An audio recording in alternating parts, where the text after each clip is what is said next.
Tukihii haraadanaa nabaday carruurey ku soo dhawaada channelkayga. Maanta aynu daawano sheeko cusub. Beri hore waxaa jiray tuke ku noolaan jiray kaynta. Maalin maalmaha ka mid ah ayuu tukahani in badan soconayay. Kabacdina haraad buu kax noqday. Markaasuu meel istaagay kuna warwareegay meeshii isagoo biyo ka raadinaya, laakiin waxba kamuu helin. Tukihii waxa uu haraadkii awgii dareemay daal badan, laakiin rajadiisii muu lumin, waxaana uu kayntii oo dhan ka raadiyay biyo. Intii uu duulduulayay ee uu biyaha raadinayay, waxa uu helay guri. Isagoo isleh guriga waxaa yaala biyo, waxa uu tagay oo dul fadhiistay gurigii dushiisii. Waxa uu arkay dheri dhex yaala guriga.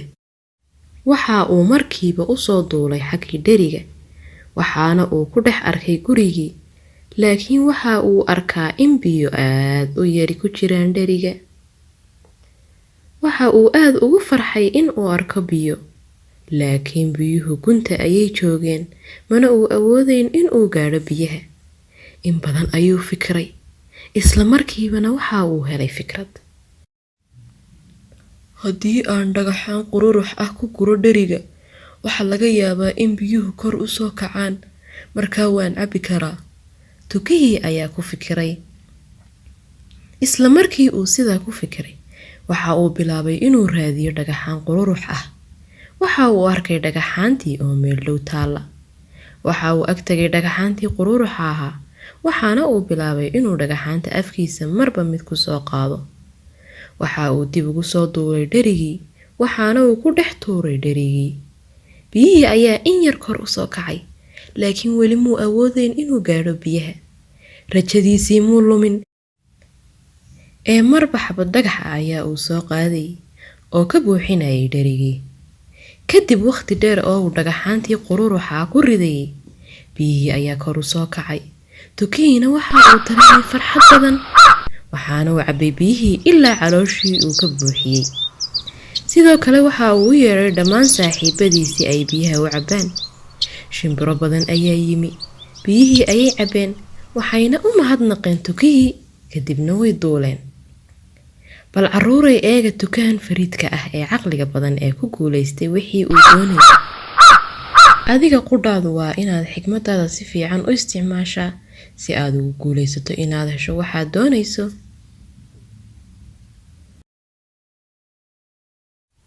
Sheekada saddexdii doofaar ee yaryaraa. Beri hore waxaa jiray hooyo weyn oo doofaarad ah oo lahayd 3 doofaar oo yaryar, manay haysan cunto ku filan si ay u quudiso. Markii ay si fiican u koreen, waxay u dirtay dibadda si ay adduunka uga raadsadaan nasiibkooda. Doofaarkii koowaad waxa uu ahaa mid caajis badan. Hadda uma baahni in aan intaas oo dhan u socdo ilaa warshadda labanka lagu sameeyo. Taa beddelkeeda waxaan qaban wax aad u yaroo shaqo ah.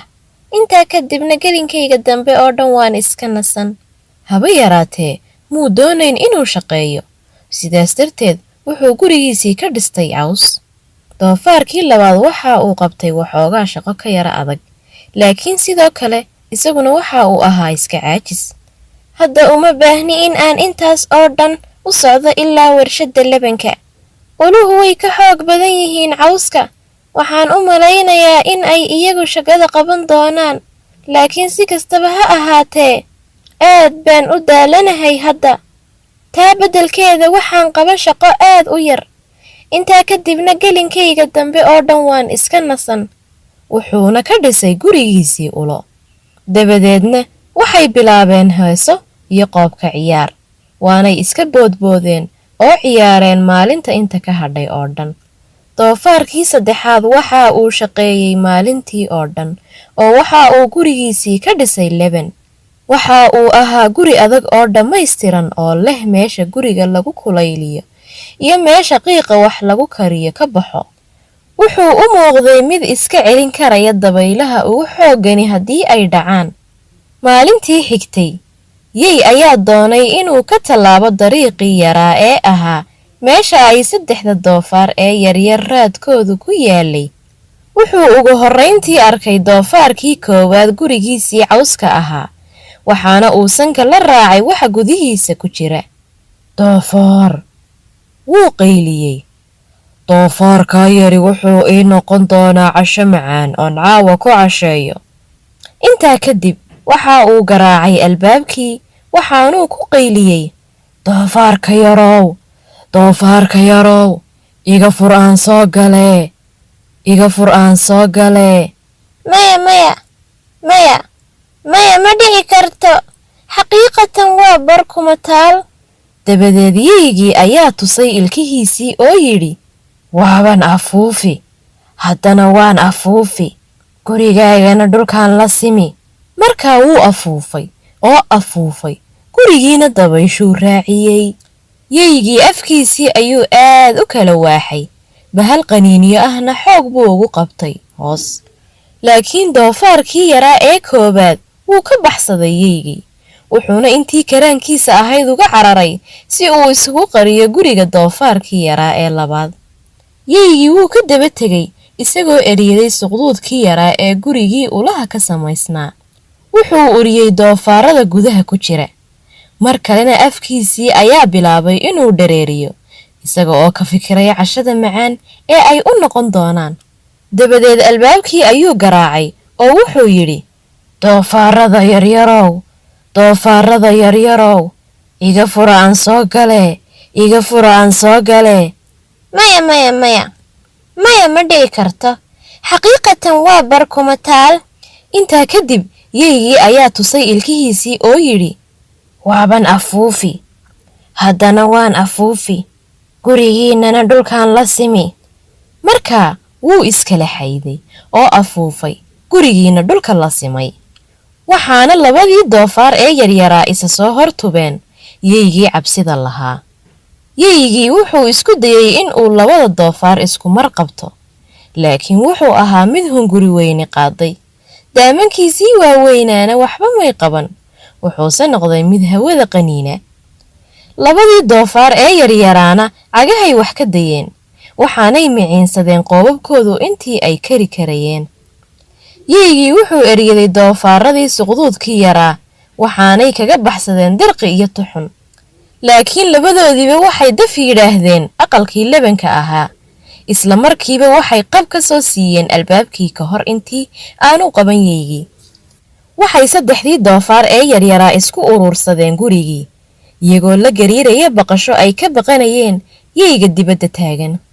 Yeygu maalintaas oo dhan waxba muu cunin, markaa wuxuu aad uga shaqaysiiyey amateedkiisii sidii uu u eryanayay doofaarada yaryar. Iminka oo uu urin karo saddexdooda ku jira gudaha dhammaantood, waxa uu ogaa inay dhinaca kale ee labanka gidaarada ay ku sugayso qado wacan oo uu ku xafladayn karo. Dabadeedna yeygii wuxuu ku garaacay baabacooyinkiisii albaabka, wuxuuna yidhi, doofaarada yaryarow, doofaarada yaryarow, iga fura aan soo galee, iga fura aan soo galee. maya maya maya maya ma dhici karto, xaqiiqatan waa barkuma taal. Intaa kadib yeygii ayaa tusay ilkihiisii oo yidhi, waaban afuufi, haddana waan afuufi, gurigiinana dhulkaan la simi. Hagaag! Waa uu afuufay oo afuufay, wuu afuufay oo afuufay, haddana wuu afuufay, afuufay oo afuufay, afuufay. Laakiin waa uu awoodi waayey inuu guriga dumiyo. Ugu dambayntii neeftii ayaa ka dhammaatay. Ugu dambaystiina wuxuu yidhi, ma awoodo inaan intaa in ka badan afuufo. Markii uu arkay inaanu awoodayn afuufintiisii oo dhan in aanu guriga dumin karin, yeygii run ahaantii aad ayuu u xanaaqay. Wuxuu ku dhawaaqay oo yidhi, waxaan ka soo geli doonaa meesha qiiqu ka baxo, waxaanan idinku dhex cuni doonaa gurigiina dhexdiisa. Markii ay arkeen saddexdii doofaar ee yaryaraa waxa uu samayn doono, waxay ka soo laadlaadiyeen meeshii xaabada dabka dheri ay biyo ka buuxaan, waxaanay shideen dab olol badan leh. Markii ay arkeen in uu soo socdo yeygii, waxa ay daboolkii ka qaadeen dherigii karayay. Yeygiina wuxuu ku dhacay si toos ah biyihii karkarayay.